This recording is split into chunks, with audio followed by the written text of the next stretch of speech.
La question de la défense, à notre sens, ne peut se poser que dans la mesure où l'institution qui maîtrise cet outil de défense est capable de ne parler que d'une seule voix.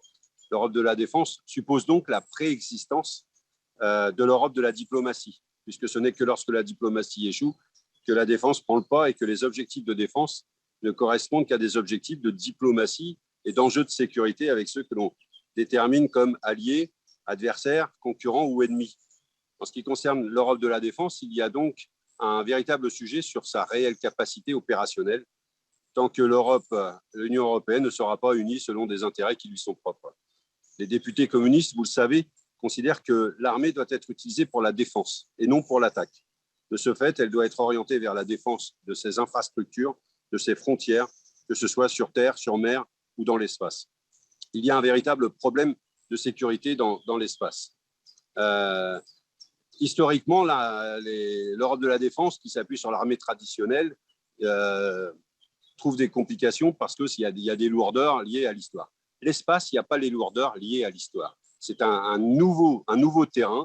C'est quelque chose qui devrait normalement, qui est né quasiment avec l'Union européenne et on pense que la défense des infrastructures spatiales et des satellites européens est indispensable et pourtant trop peu de choses sont faites sur ce sujet. J'espère, Madame l'ambassadrice, que vous nous en direz plus. Il faut avancer sur la capacité d'une Europe de la défense spatiale pour éviter que se reproduise l'espionnage, par exemple, du satellite militaire franco-italien Athena Fidus par le satellite russe Launch Olympe. Pour cela, est-ce que l'Union européenne est prête à investir dans des infrastructures au sol pour protéger ces satellites, mais également dans la cybersécurité et enfin vers la sécurisation des infrastructures spatiales directement dans l'espace, comme avec un drone spatial européen, comme le X-37B américain, et avec un satellite multitâche opérant des services spatiaux depuis l'espace. Concernant ce véhicule multitâche, Thales Aliena Space semblait prêt à travailler sur un véhicule en 2020. Où en êtes-vous sur ce sujet? Et enfin, est-ce que l'Union européenne est prête à financer l'accélération de ce que l'on appelle la connaissance de l'environnement spatial, SSA en acronyme anglais, et même la gestion du trafic spatial, le STM en acronyme anglais, pour permettre de sécuriser ces opérations commerciales comme militaires en orbite?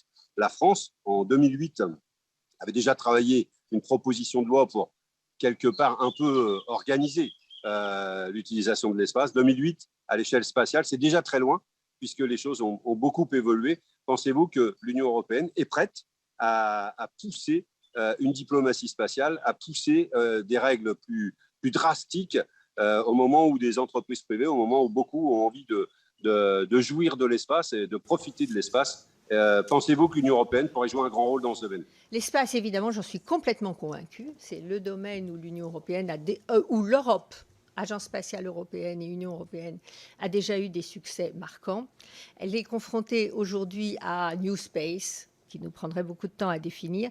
Et donc, ce qui a été dit par M. Lecoq sur l'importance de la SSA et STM, enfin Space Traffic Management et Space Situational Awareness, bon, bref, la sécurité dans l'espace et la gestion de cette sécurité dans l'espace, pour moi, c'est absolument primordial. Et j'espère vraiment que dans le cadre des crédits, qui ont été eux aussi un tout petit peu réduits pour l'espace dans le cadre financier multi-annuel, on pourra mettre davantage sur ces questions de surveillance de l'espace.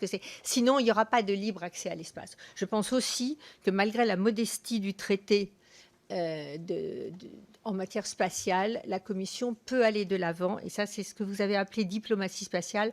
Moi, je pense qu'il y a une nécessité de réglementation et que l'Union européenne, donc la Commission pour le coup, joue un rôle plus important en matière de réglementation de ces activités spatiales.